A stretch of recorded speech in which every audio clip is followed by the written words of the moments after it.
Good evening and welcome to In My Humble Opinion. I'm your host, Niceguy. My guest tonight is a survivor of an abusive relationship that lasted for over 10 years. Through her blog, ladywiththetruck.com, she shares her experiences in order to help educate people about the dangers of narcissistic abusers, to help them recognize the signs and reclaim their lives. It is my pleasure to welcome the lady with the truck, Carrie Reimer. Carrie, welcome to the program. Hi, Eddie. Thanks for having me. I'd like to start off, and this is actually, I think, the first comment that I left on your blog, that as I read through your stories and in the experiences and just reading it all, it reads like a movie. Almost, I would almost say a bad movie. It's so over the top. It's like something written by Stephen King. Exactly, and that's why the victim has a hard time believing that's even happening, and why people have a hard time believing the victim if they do tell somebody what's happening. It just sounds all so theatrical and unreal. It's just too bizarre. It doesn't happen in real life. Right. And just so the audience understands what we're talking about, maybe if you could tell us briefly about what exactly what is a narcissist, and what are some of the things that they would do, in the relationship. A narcissist is born without a conscience, so that means he doesn't have guilt, empathy. He doesn't get embarrassed. He doesn't have shame.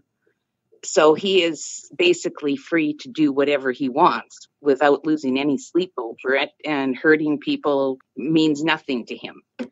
So he can whatever he wants with no remorse.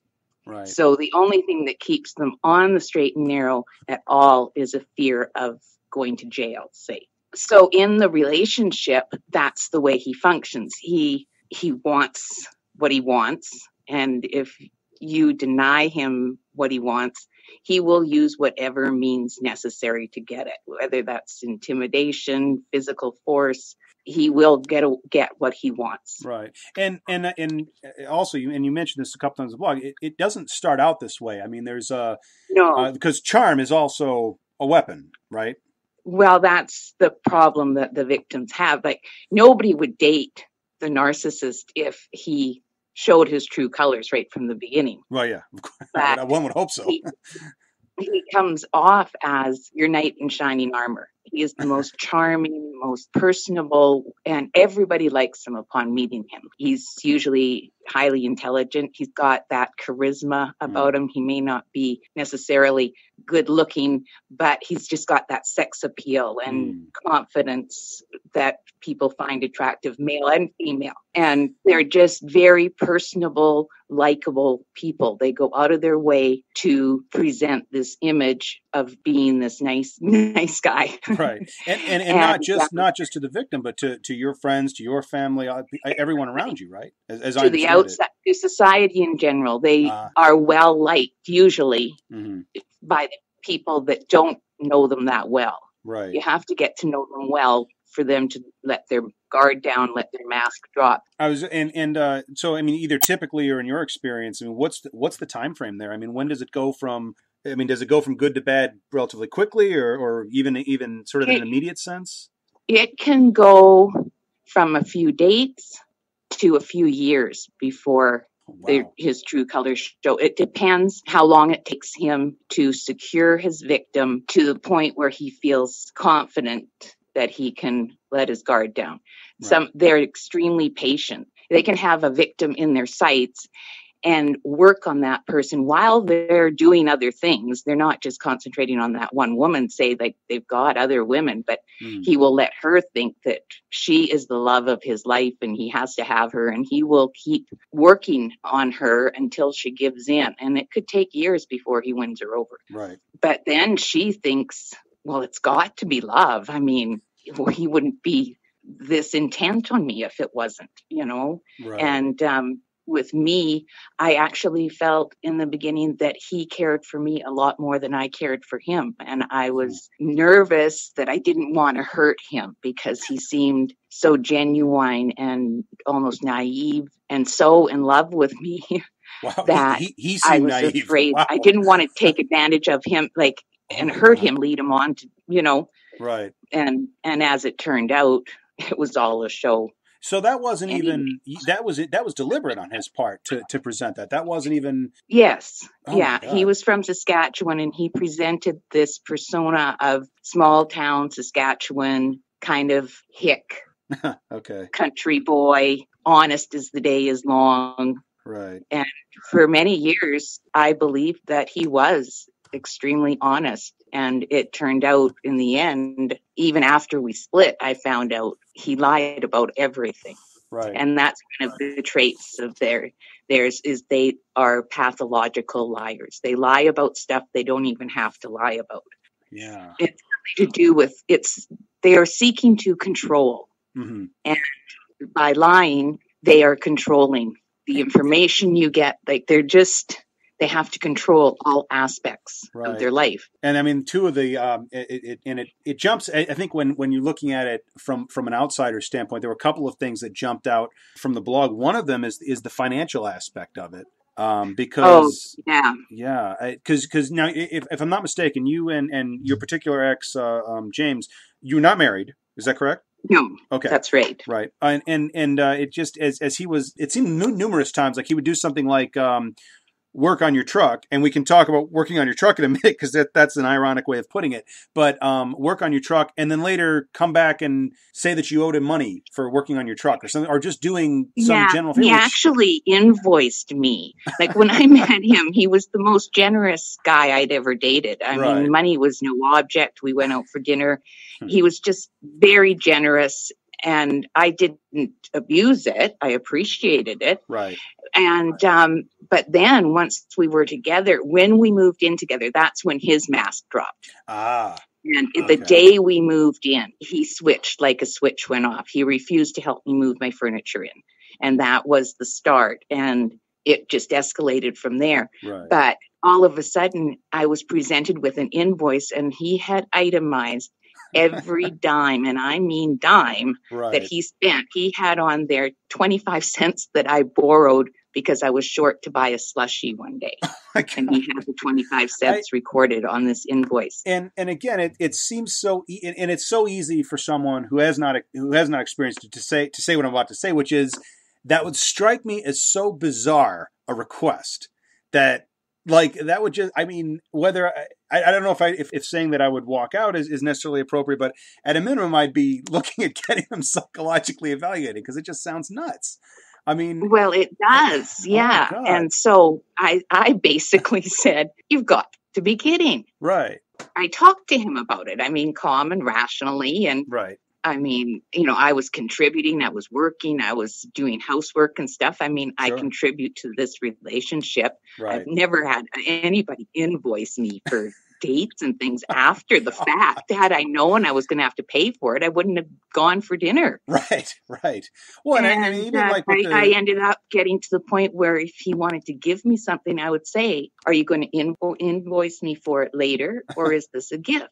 Because I got so sick of being billed for things that he gave me. Right. And I guess this is gonna sound so bizarre to anyone who is listening to this, but I guess and the other thing, I don't know, I guess we might as well get into it now, is I mean whether we just assume it's the case, or whether it certainly appeared to be the case, is a lot of the quote unquote work, for example, that he was doing on your truck appeared to be due to things that he was doing to your truck. No? Exactly. Yeah. And I didn't pick up on that. And just to clarify that for the audience. I can't believe how naive I was. Right. Just to clarify that for the audience, we're talking about her truck being sabotaged and it coming up with problems that were deliberately caused. And that was just another thing that really stuck with me in reading from your blog. Yeah. I don't know why that of all things jumped out at me. I'm just like, wow, that's... Well, and it escalated because it started with he wanted to control where I went. Oh, sure. And so the only way he could do that while he was at work was if I didn't have a vehicle. Mm-hmm. So he said that my car was broken down, and it only ever ran when we went somewhere. He'd go under the hood, he'd fiddle around, then he would drive and it would run. Oh, but then it wouldn't start if I drove it. Right. And I knew something was not right with this. So I asked the neighbor to look. and the distributor cap was off. So he showed me how to put it on. So I went like that for about 2 weeks. I would put the distributor cap on, drive around, and then when I got home, I would take the distributor cap off, and James was none the wiser. I should have known that was not really healthy. Well, yeah, I mean, and that's what I mean, and at this point, there's got to be people listening to this, and I'm sure at some point I've been reading some part of your blog, just thinking, well, why on earth does somebody live that way? And I guess that kind of leads into the next section here, and one of those things that I know it's wrong to think, but I'm not sure I fully appreciate or understand why it's wrong to think that way. And that's this idea, and I think you brought it up at one point in your writing, of, fool me once, fool me twice. In other words, that the first time something happens, whether it's adultery or abuse or messing with your vehicle or something like that, the first time that you get one of those moments, it comes out of the blue. It's totally on him. There's no question about it. But that after that, that's on you. I used to be under that opinion myself. I really was not sympathetic of women in abusive relationships. I met him when I was in my 40s. I had never been in an abusive relationship. Any sign of abuse or controlling or jealousy, I was out of there. Right. So I really didn't understand. So when I was in it, I didn't even understand why I stayed sometimes. Right. But I know now, from the research I've done since, is they basically brainwash their victim. It starts from the first date, and it's very subtle, and they equate it with the brainwashing that POWs go through. Right. And many times the victims have post-traumatic stress disorder when they leave the relationship. So sort of like a form of Stockholm syndrome. Yeah. Related to that. Okay. And it's hard to understand, but they make you feel like you're crazy. They twist your words. They deny things that you saw with your own eyes. They've already isolated the victim in most cases. So the victim doesn't have anybody to verify her sanity with. So she's constantly being told she's crazy. That didn't happen. I didn't say that. You're nuts. You're paranoid. So it's always put it back on the victim. Yeah. And they start to really doubt themselves. And the finances, like James would complain bitterly that I was costing him so much money and he had to work on my truck. But he was the one sabotaging my truck. Right. He was the one, because of my truck not running, I lost my job. It didn't make sense that he would be sabotaging my truck when he was complaining so bitterly about me not working. Right. So the victim is trying to make sense of things all the time, and nothing is making sense. Yeah. And so they get very confused and disorientated, and he will deprive them of sleep, keep them awake all night, which is a common torture tactic. Wow. James took the phone when he went to work, so I couldn't call anybody. I had no vehicle. I had no phone. They reject you, and they seem to know exactly how far to take it. And then they will do something really exceptionally loving and sweet. Right. To show you they're changed, or they apologized, and that's not the case. And you think, the man I met is back. He really does love me. Like James's father had cancer just shortly after we moved in together. He found out his dad had cancer. Yeah. And his father died. He lost his job, and I didn't know that he got fired from every job all the time. So I was very sympathetic that he had lost his job. We had just bought a home, so that was a stress. I had problems in my family that my family was worried about, different members of the family. So there was a lot of other stuff going on in the background too. So there was a lot of excuses for why he might be acting strange, right? You want to give some leeway. You love this man. Now, amongst abusers, are all abusers narcissists to some level, or is this a relatively common or rare occurrence? I think a lot of them are narcissists. I don't think all narcissists are physically abusive, but they are all emotionally and financially abusive. Yeah. But I don't think that all abusers are narcissists necessarily. I think the majority are. But narcissism is a misunderstood personality disorder. There's a lot of varying views on exactly what a narcissist is, from just an egomaniac to a psycho killer. Right. Right. And it's And a broad spectrum. yeah, Yeah. yeah. They are all part of a group called antisocial personality disorder, and that includes sociopath, psychopath, and narcissist.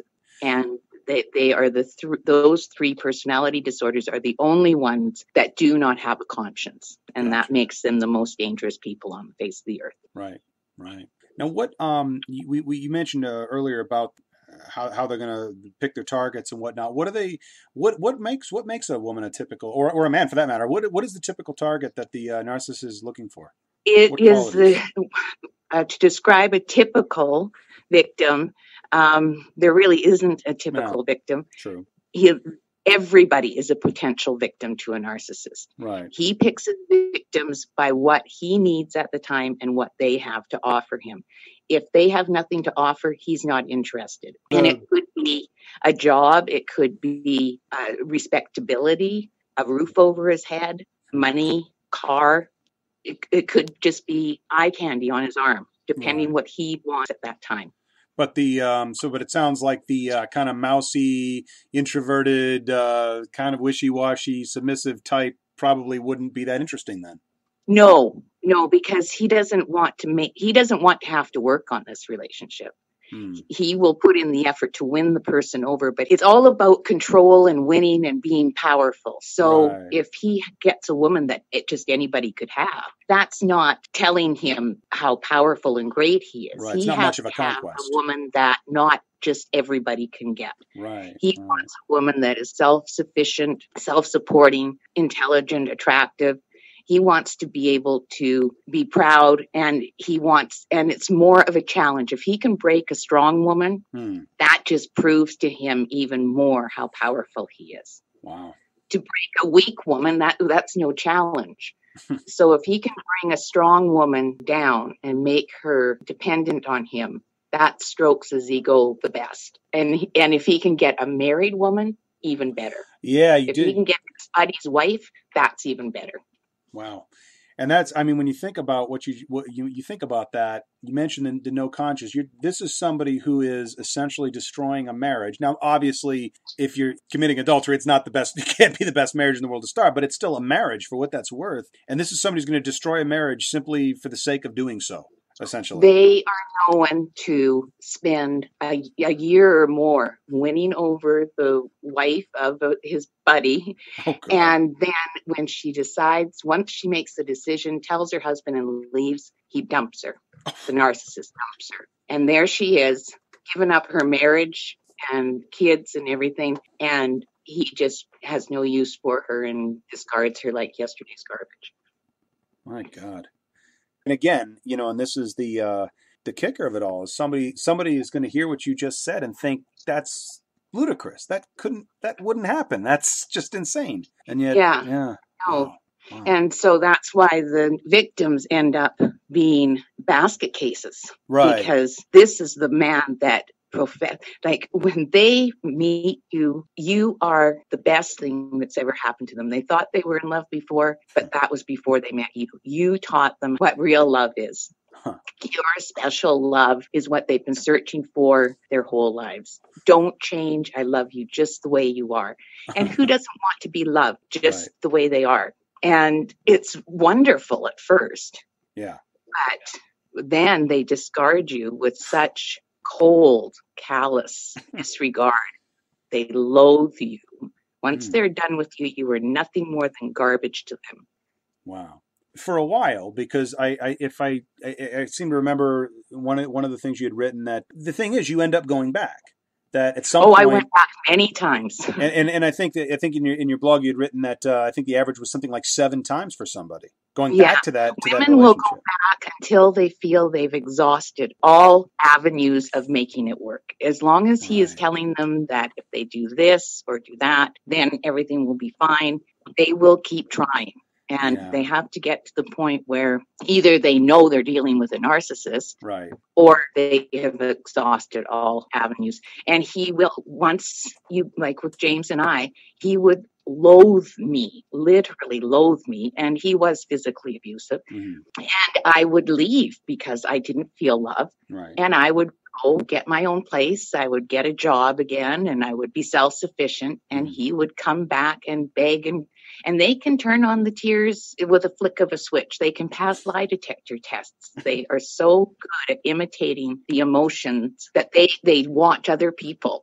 So they imitate emotions that they've seen on movies or at some point, because they don't feel it themselves. And neither that nor this speech about how they've never loved before or thought they loved before until none of this seems rehearsed. This is coming off as if it's completely natural. He cried when he told me he loved me for the first time. And it kind of made me feel like, get over it, Well, I was going to say, I don't think I cried when I first told that to my wife. I cried all the time. I thought, but once he had me hooked, he never cried. Yeah. Never. Wow. He was cold. I would say, I love you, and he would refuse to say it back. And one day he said, I love you today. I said, what do you mean you love me today? Oh, cyclable, I think was the word. Cyclable. He said his love was cyclable. Yeah. I think cyclical might have been what he was looking for, but my God. But you see, he lied about having 6 months to live to get me back, too. He did everything. I heard every line imaginable. And he confessed and admitted he had problems and he was going to get counseling. He apologized to my son. My son believed him. And later when I asked him, well, why did you apologize? Why did you go to Chris and apologize to him and say it was all your fault? He said, I told you what you needed to hear. Oh, my God. Yeah. That's some cold-blooded stuff after... He knew I wouldn't go back if my son didn't approve, so he felt he had to apologize to my son. Oh, my God. In order for my son to give his approval for me to go back to him. Right. And you mentioned one of the other things was the...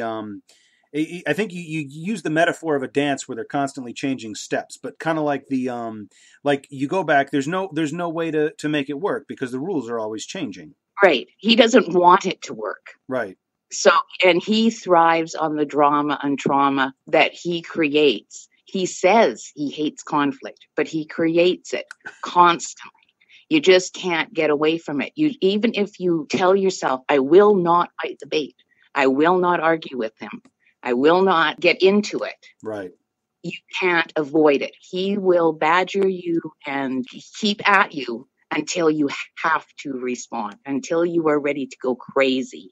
And then he'll call you crazy and say, what's your problem? My God, you're always causing conflict and drama. And you just spent a whole week trying to avoid this fight you knew he wanted to have. And that you just can't win. Wow. And it also sounds, because you mentioned making every effort and giving the benefit of the doubt, and you'd written a bit about how sometimes as a society we kind of set ourselves up for something like this. I mean, I kind of wonder if sometimes I just think we have this idea that every relationship needs to be saved, and I just wonder sometimes how many marriage counselors see people come in and just think, okay, you two would be so much happier apart, but you came to me, so I'm going to try to fix this. And some of the things you mentioned are the lessons that we teach our children, like, don't tattle on people, be patient, be forgiving, treat others as you would be treated. All good lessons, but it assumes that the other person is playing by some rules. And before you asked me what the typical victim was, and actually I didn't really say, that's the typical victim is somebody that would be described as upstanding citizen, trustworthy, honest, giving, charitable, intelligent, hardworking, terms that anybody would like to be described. Sure. And that's what we raise our children to be too, right? We want them to be polite and accepting and non-judgmental and all those things. But nobody ever tells them that there are these evil people out there that will use your kindness against you. And it seems like they're going to go from being way too young to understand what you're talking about to, by the time they're the age that they need to hear that lesson, of course, yeah, right, Ma, whatever you say. Well, yeah, and I think it's something that has to be taught in the schools, actually, because a lot of times the parents unintentionally cause insecurities in their children, and the narcissist will find your soft spots. Right. And that's what he will go for. So if you have any insecurities whatsoever, that's what he's going to target. And kids, teenagers, especially girls, need to value themselves more than a man. Right. That they have to know that a man does not give them value. They are valuable without a man. They are complete without a man. Right. And having a man in your life is wonderful, but it's not necessary. But it also, and so young girls, that's all they want. They just want to get married. They want to be loved. They don't feel complete without that. But it seems like there might be a double-edged sword there, though, because yes, on the one side, and I guess this is kind of like what role feminism would play in all of this, that you want to be strong, want to be independent, don't let the relationship define you. But then, like you say, if somebody that has those qualities, that's a challenge. That's enticing. So that makes them a great target. And you can't win. Like me, I thought I was immune to it. Because I was strong, and nobody that knew me could believe what I was putting up with. Like, it was bizarre. What was wrong with me that I was putting up with this? Because I never had in the past. But he could make me feel like I was 6 years old standing in front of my dad. He knew exactly which buttons to push to make me feel insignificant and stupid. And I didn't have enough. I wasn't self-aware enough. Right. I hadn't accepted myself. So I was easily made to feel less than because I wasn't sure I wasn't less than. Right. You know? And just to remind everybody who's listening, this is someone who you were employed, you were independent. I mean, this was not... I was a single mom for 17 years, raised my boy on my own, always worked, homeowner, very self-sufficient. Yeah. Wow. And I guess and this is we've kind of touched upon this, but I guess in the $1 million question, and if why is it so? What makes it so hard for victims to leave and to stay gone? What brings you back? Self-doubt, the brainwashing. He has made it so that he is their whole life. If they aren't with him, they are thinking about him. And he keeps enough trauma and drama going on that they're so confused and doubting themselves. Also, nobody believes them. I went to a girlfriend and told her what was going on, and she said, "Oh, no, he talks so highly of you every time he's out. You know, every time I've seen him, he's always bragging about you and stuff. He really loves you." Oh, wow. And so I thought, well, maybe I just need to try harder. Right. Maybe I am paranoid. Oh, God. So the police, I think things have improved now. But back then, 15 years ago, the police would get called. I would be an emotional basket case because I had been physically abused. He would greet them, and he would be Mr. Personality, joking with them. "Come on in. Do you want to see my new car? Can I get you a coffee?" Oh, you know her. You know, it's that time of month again. You know, roll of eyes, and they'd all be laughing. Well, I mean, I've done a couple programs now where I've been critical of the police, and I guess I just have one more reason to not trust the police. My God. Oh, they were horrible. I stopped calling because I got absolutely it was more aggravation than it was worth. I got told to shut up and not start anything. Right. And they basically let him take anything he wanted out of my house, whether it was his or not, and then assured me that he would not be back. And 5 minutes after he left, I went out to get boxes because I was moving, and I was a deer in his headlights. He was sitting not a block away, aimed at me, and honked his horn and drove away. And, you know, it's just to mess with you, basically. I'm still here. Wow. I don't know, and I don't know how the laws work. I mean, you're up in Canada. I'm in the States. I know that restraining orders, depending on where you are down here, they can either result in jail time or they can be a complete joke. I mean, where does that come in up there? Or where did that come in your experience? Actually, they aren't worth the paper they're written on because they're good for law-abiding citizens. You tell somebody that obeys the law, this is a restraining order. That means you can't go anywhere near this person, and they won't. Right. But with a narcissist, a lot of times they take it as a challenge. See what they can get away with. Yeah. You're telling me I can't go anywhere near her. I'll show you. Right. Right. And they love to intimidate. Oh, yeah. That shows their power. One of the things that struck me as odd, also, it seemed because you were pretty close to his family, or you had a pretty good relationship with his sisters. I understand it. Yes, yeah. And it She's the seemed, one that filled me in a lot of the lies. well, and that's what's so odd to me. It seems like the people he really didn't fool. It didn't seem like his family thought very highly of him. He was adopted, so his adoptive mother and father, but his father died of cancer. Right. His mother thought the sun rose and set on him. Right. Okay. She knew he had always been trouble, like a lot of trouble. Yeah. Growing up, he didn't listen. That's one of the traits of them. They have a lot of trouble in their teens. They don't listen to the rules and don't obey rules. They're rebels. Yeah. But she always believed there was a special purpose for him. She was a very Christian woman, and she just prayed and prayed and prayed about him. Then he met his biological mother, and that's when I met him, was just shortly after he had moved to BC from Saskatchewan. Okay. To get to know his biological mother, and he had one full-blood sister and 2 half-siblings. Okay. So he got to know them. They picked up on it almost immediately that he was full of bullshit. Wow. Oh. Huh. He was telling them that he had this, he left. He was just bragging, trying to impress. I mean, you can see that. Sure. But when he left, he came back 2 weeks later and moved there without asking or anything. Just came and moved into his birth mother's basement. Oh, wow. And was telling everybody that he had a container of furniture and all these things coming, vehicles and stuff. He didn't have anything. The containers never arrived. Sure. When I met him, he was living in an apartment with no furniture. He told me that he had a house on the coast full of furniture, and he was just in the apartment because he was going to school, which made sense.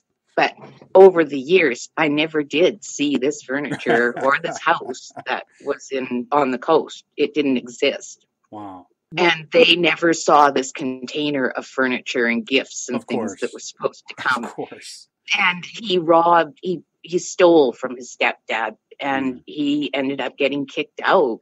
Yeah. And that's when he met me. I knew nothing about it. Oh, wow. And he told me how wonderful this connection was with his birth family and how much they loved him and how close they all were. And he took me for Christmas, and there was this elephant in the room. Yeah. I didn't know what it was because the picture was not what he had described. Right. They were not thinking as highly of him as he thought they were. Yeah. And I thought, well, maybe it's me. He told me when we left that his mother didn't like me. She thought I was too clingy. And I thought, oh my goodness, how did I project that? Oh, God. And I had felt this elephant in the room. So I thought, well, maybe it was me. Yeah. I felt bad. And then he would visit without me because he would tell them that I didn't want to visit. So they thought I didn't like them.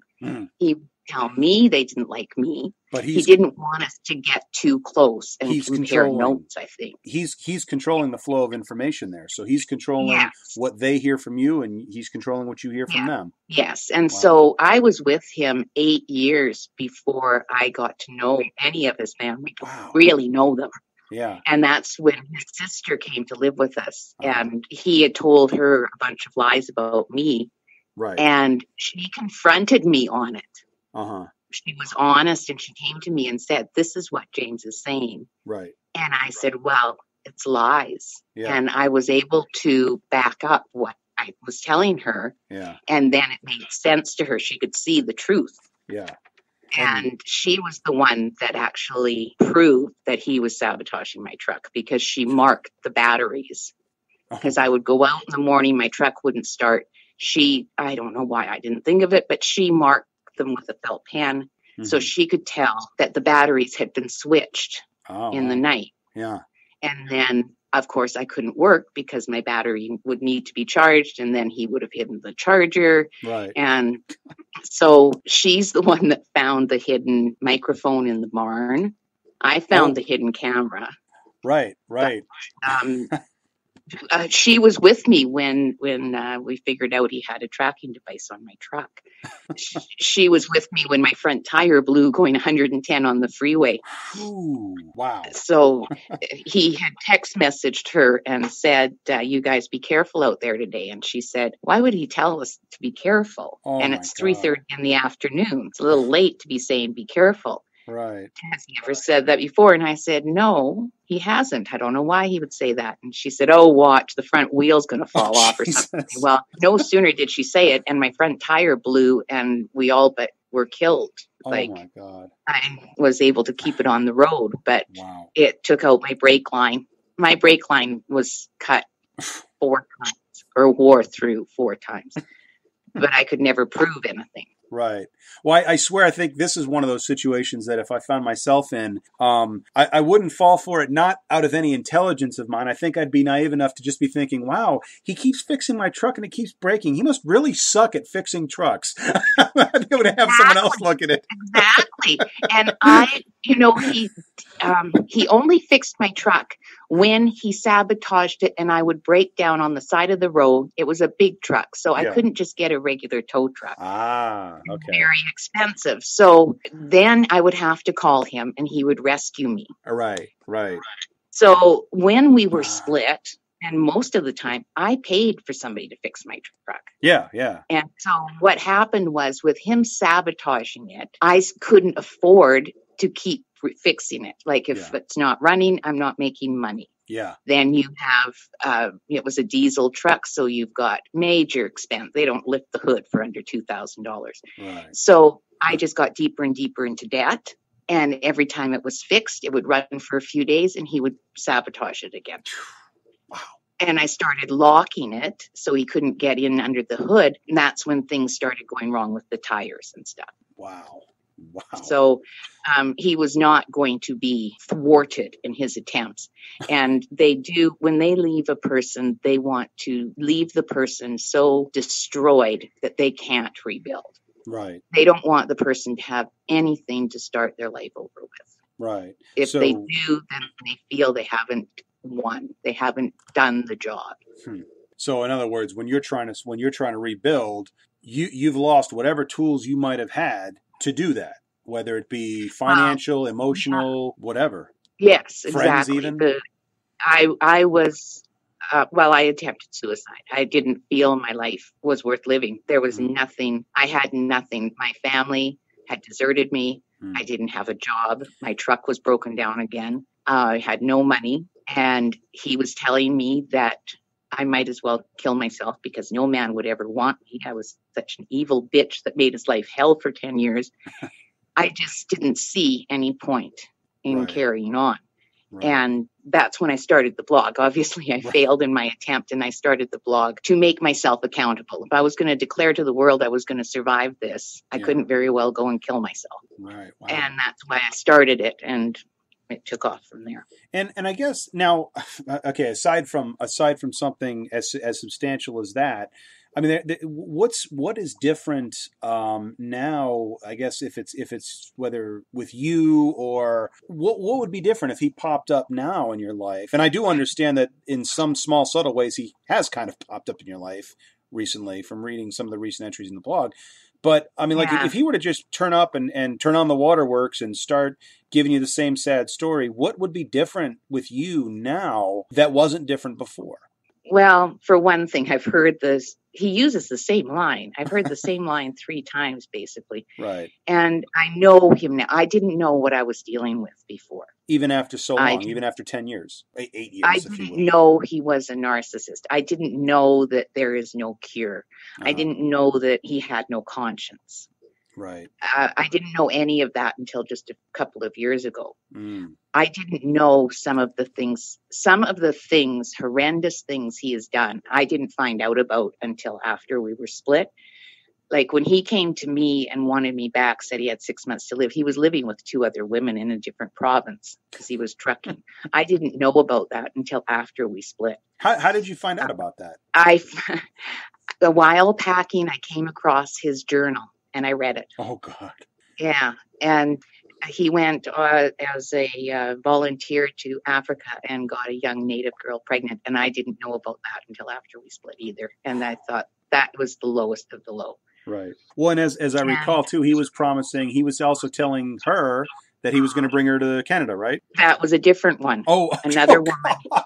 in Africa. Oh, yeah, God. He had one young girl pregnant, and he had one that he was engaged to and going to bring to Canada.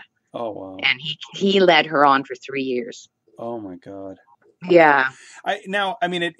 About at this point, I mean, the word monster, I think, springs pretty easily to people's minds, but that's a bit misleading because, I mean, correct me if I'm wrong, but I think it's important that we remember, and not, this isn't to give him credit, but to say that this is a human being, meaning that this is not someone with horns and tusks and wild hair, and, you know, this is not someone who looks like a monster. You know, that's what makes him so dangerous, is because the devil never comes look like he should. He comes as your knight in shining armor.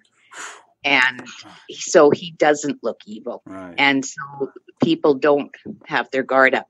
But he, in my opinion, they are like the body snatchers or whatever, you know, like they have taken a human body so that they can exist in this world. Right. But they have no human compassion or conscience. So it's hard to describe them as a human being. Yeah. It's like they sold their soul to the devil because they're empty inside.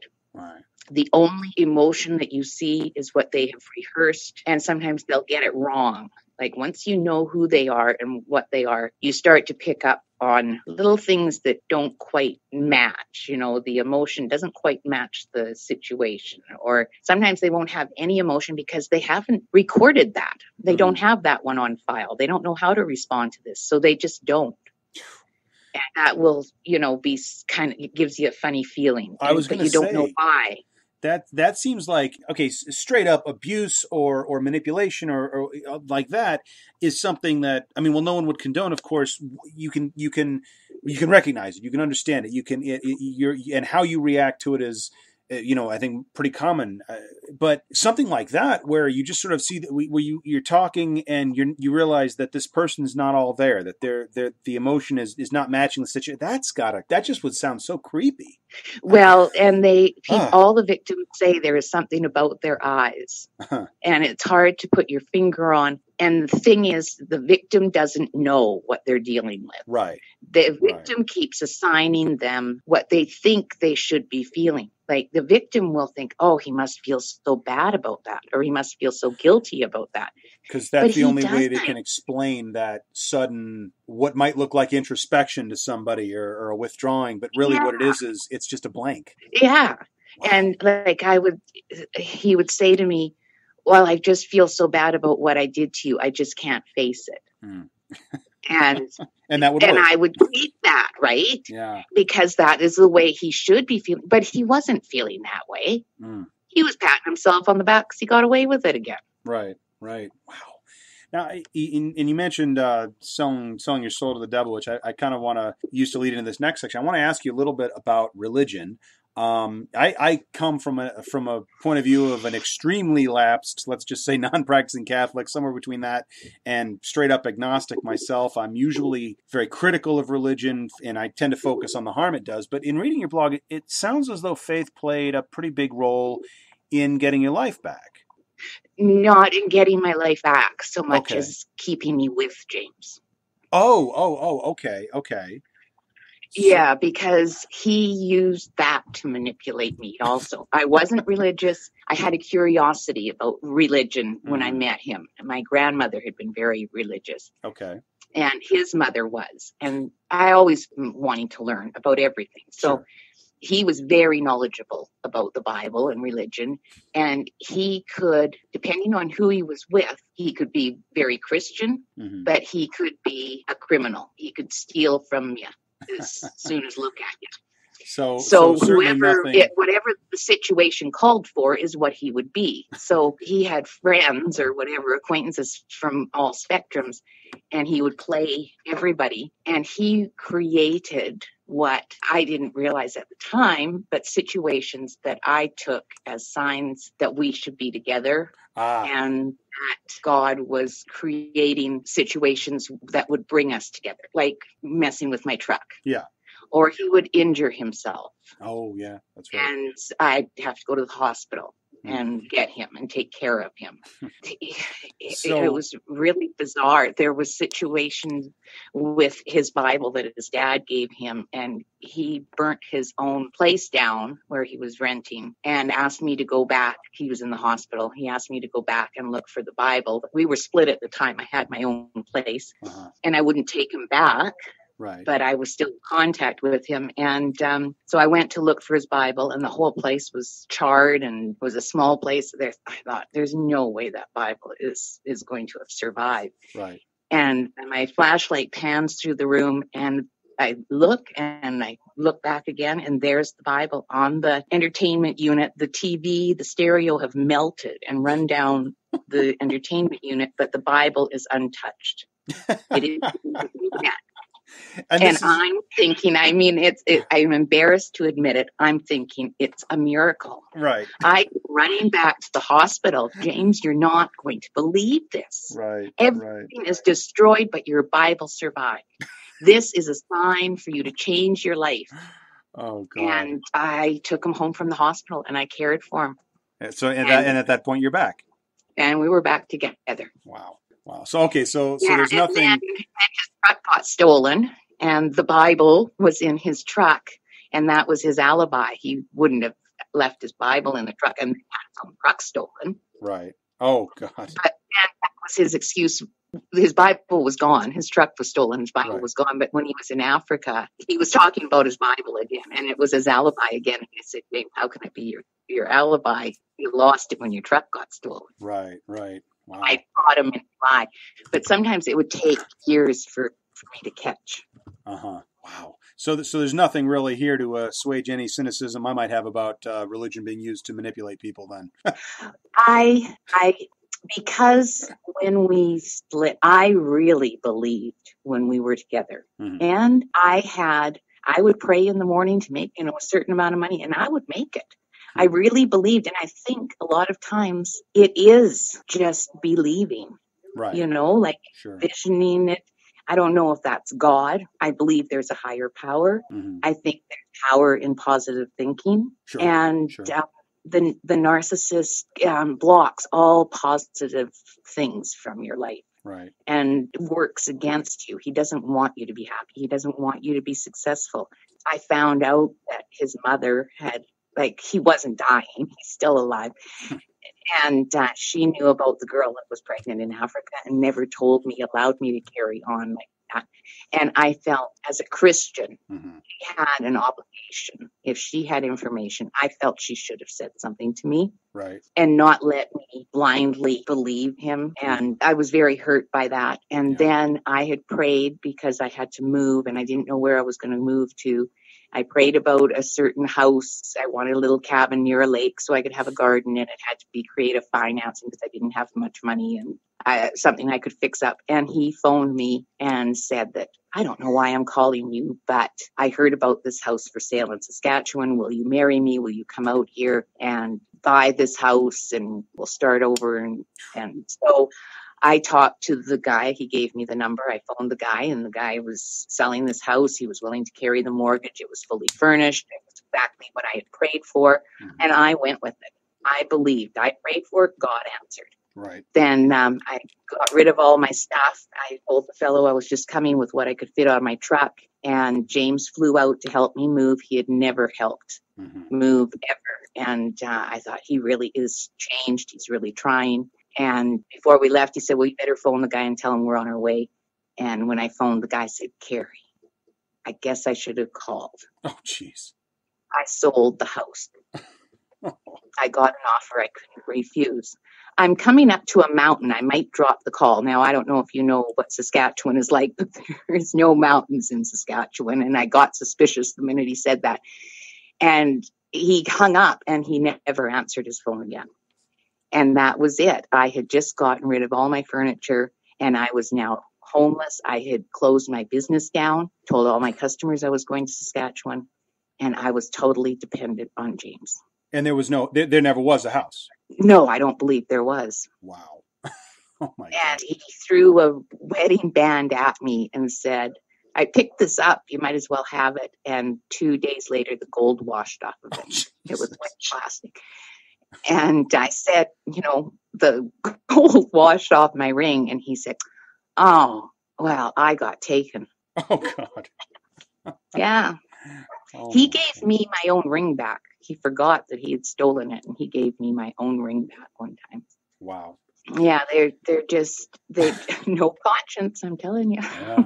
Well, I guess so. To finish up some I guess to summarize some of the basic but critically important stuff. So I guess first off, because it's probably as common that somebody is out there might be seeing a loved one or a friend going through this as much as themselves. How do you help? What is the best way to help a friend or loved one who's going through this? Be there. And you've got to reinforce, you get so sick of it, you've got to reinforce time after time after time that they are not crazy, that this is abuse, that they don't deserve it, and believe them when they tell you bizarre things. So many times people literally will turn their back to the person. People don't want to hear it. Right. It scares them, I guess, the abuse, whatever, or they blame the victim. Mm-hmm. The victim feels very alone, just alone and helpless to fight against this man who's telling them they're nothing. And I would imagine that has to be maintained even if the person goes back. That's something that's going to happen most likely a couple of times before it sticks. You don't have to accept the narcissist. Mm-hmm. You can say to the victim, I do not like the way he treats you. I don't want that man in my house. Right. But don't reject the victim. Uh-huh. Don't make them choose between you and him. Right. Don't think tough love is going to work. It's only going to push him closer. Right. Her closer to him.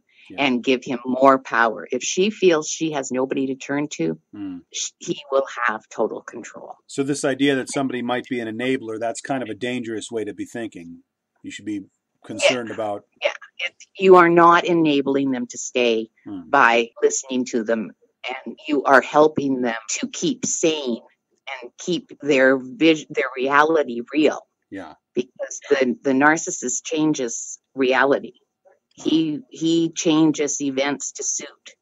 Like he will totally change the course of events and look you straight in the face and get angry and call you stupid and you're losing your mind. That is not how it happened. Right. So they need somebody that will be their logical, their calm words of logic and reason. Yeah. And that somebody that's going to keep telling them that they are valuable and they deserve better. Right. And that there is nothing wrong with leaving and letting him prove himself.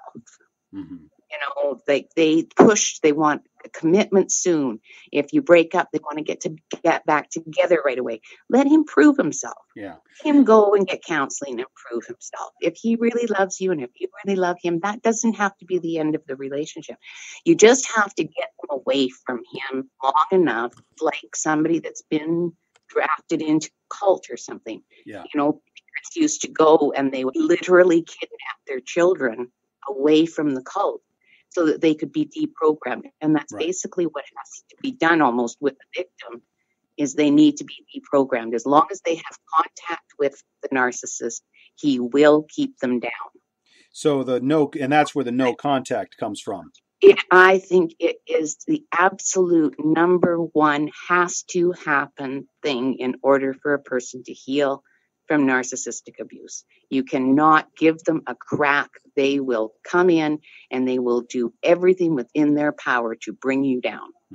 And so what else too? Because it seems like there may be some practical things. If somebody's looking to leave, what advice do you have for them to prepare to make it work? I have a free download on my website. It's right at the top of the blog, and it's a free download to staying safe prior to and while leaving an abusive relationship. Okay. And it's done in such a way, you print it on one piece of paper, double side, fold it into 3. It folds up into a nice little flyer. Anybody can print off as many copies as they want free. Okay. And it gives a whole list of things that the person can do to stay safe, like practical things like back into the driveway. So you're always facing forward if you have to escape in a hurry. Wow. What rooms to go to, how to deal with the children, and teaching the children to be able to dial the phone and to go to a safe spot and picking that with them. Things that you should have photocopies of and hidden so that when you leave, you've got them. Just a full safety plan, how to stay safe before you leave. You should never tell them you are leaving. Right. 70% of domestic homicides happen either just prior to the woman leaving or within 2 years after she has left. Wow. And on the flip side of that, what advice do you have to somebody who's perhaps thinking about getting into a new relationship that they might be able to protect themselves? For one thing, if it's a whirlwind romance, if they love you immediately, they want a commitment from you, they want sex, and don't take no really for an answer. Like they're just very pushy about, because they know they want to possess you as soon as possible because they know they can't keep up the charade that long. So there's high pressure. And you are the best. You're the greatest. If it's too good, if he seems too good to be true, he probably is. Give it time. Okay. Don't rush into anything. Just take your time. And if he lies, if you catch him in lies, run. If well, but how do you? I guess and this is the real trick. I guess is how do you know? How do you know if you're not being paranoid? I mean, how do you know if you're not maybe misjudging some circumstances or something? I mean, all that instinct, we all have it. It's I was going to say God-given, but every creature has a natural instinct. Horses, deer, dogs, cats, and they follow their instinct. Humans don't. We're the only creatures that don't heed that gut feeling. Wow. And I was watching an Oprah show one time, and she had a detective on, and he said almost 100% of rape victims knew prior to entering that building or entering the garage or going down that back alley, they had a gut feeling, but they ignored it. Right. And I know I had a gut feeling with James, but I couldn't identify it. I thought it was because I wasn't used to a man taking care of me. I was so independent, so I was having... I felt uncomfortable that I was allowing a man to do so much for me. But there was this niggling in my stomach that something just wasn't right. So many times I ignored my gut feeling. Wow. Everybody says it. Something isn't right. Google their name. Like if you know their username, Google it.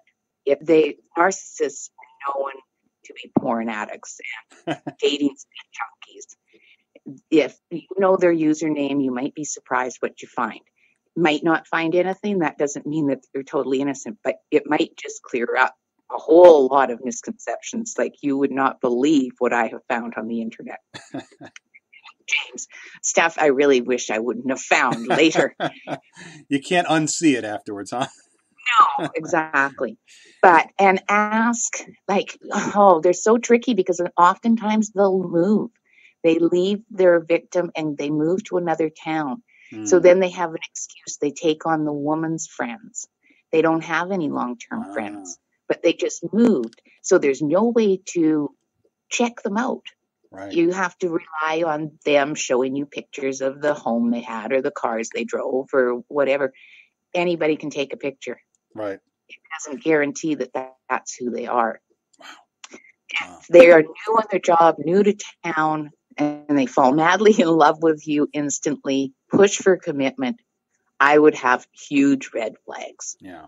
Well, and then on the other end of that, I mean, how does one recover from that and manage to move on and have a healthy relationship in the future?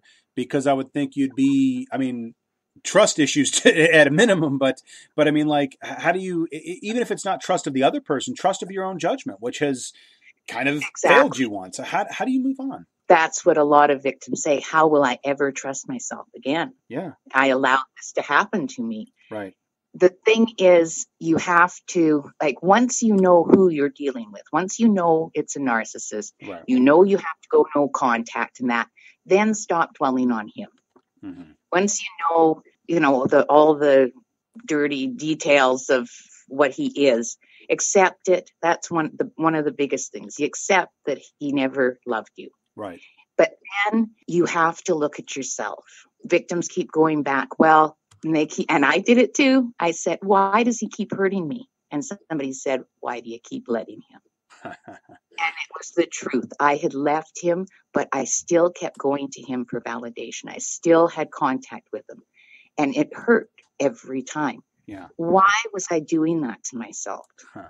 Why was I setting myself up to be hurt again? Right. And I had to look at myself, and I did. I was so broken, and I didn't know how I was going to put myself back together.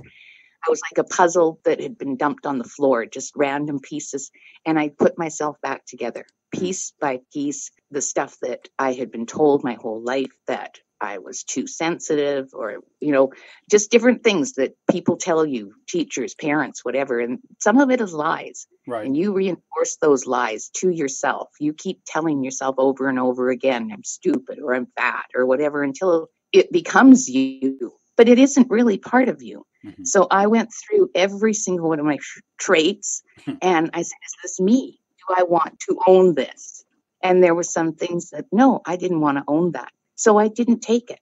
I used to be a clean freak. I'm no longer a clean freak. That was my mom's thing.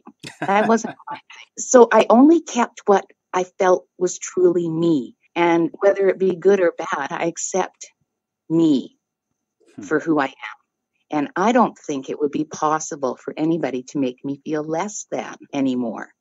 Because when you are comfortable with yourself and you accept yourself 100%, you don't need anybody else to validate you. And I believe in love. I believe in relationships. I don't think all men are assholes, but I don't need a man in my life. I'm actually at a point now where I am enjoying my life so much. I just don't want to share it. I don't want somebody to come along and muck it up. Right. I don't want to have to accommodate somebody else. Yeah. I like my life and coming and going as I please. I'm 57. I have my dog and I have friends, and I enjoy life so much. But I think when you do the work, when you take the time and don't rush into another relationship and expect a man to fix what the last man did, because you're going to jump from the frying pan into the fire. Right. If you take the time and do the work to heal and to get to know yourself, there is an inner peace. There is a reward at the end. And there is an inner peace that you find and an appreciation for life that you've never known before. But I think that comes from sleeping with the devil. And when you've experienced that, nothing else can touch you. Everything else is just so good by comparison. Wow. And I guess I just want to end on this, on the most practical note for anyone out there. Are there any resources or any advice in terms of how to access them, particularly if you're in a remote area being controlled? What is out there? How can people? I hate to say it. I wish I could be really positive and say there was all these resources, but there really isn't. There's a website called Hot Peaches. Okay. And it lists every country, every language, and the resources available to women in domestic abuse situations. Hot Peaches. That's the best bet for anybody in the world to find help. Okay. Hot Peaches. Okay. But other than that, it's usually some not-for-profit organization that's providing a woman's shelter or something. Usually there's like a month stay in a woman's shelter, which isn't near enough. Right.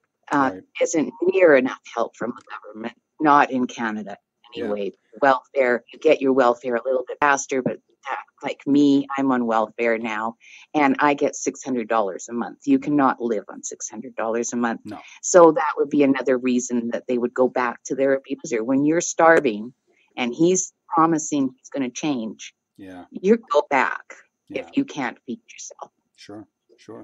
So I was in a remote area and I called for help, and they told me flat out there aren't any beds available and we don't have enough manpower to come out there to even have coffee with you. If you can make it into town, we'll have coffee, but then you'll have to go home. Well, I couldn't do that. No. So there isn't a lot. Wow. You have to look, and that's something a friend or family member can do for the person, because maybe they have to be careful. There could be tracking devices on the phone, tracking devices on the computer. Yeah. He could be seeing where you're going. You have to be very careful.